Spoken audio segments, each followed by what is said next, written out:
Madikit naman yun. Yeah. Hindi na natatanggal. Bakit hindi ka pa naka-email mo? Yummy. Kala mo Buti nga ano. Hindi, yung ano, yung bayad ng company. Ay, ito na.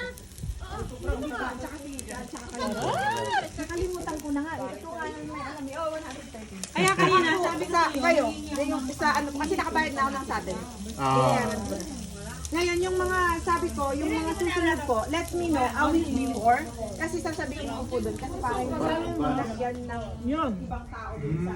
Kasi iba po yung ano nila doon. Iba yung... Hindi ko lang, si pinsan ko, sabi niya, For 10 po eh. pumunta sila doon. Sabi ko, nagbayad ba kayo? Wala daw eh. Basta may binayaran na sila na parking Ano or po yun? Yung sa iba po yun. Kasi sa resort po tayo eh. Ay, kaya sabi ko, ibang ano Opo, na. yun po unserviced sa Abraham Lake. Pero po, yun po yung sinasabi ni Sister Anne.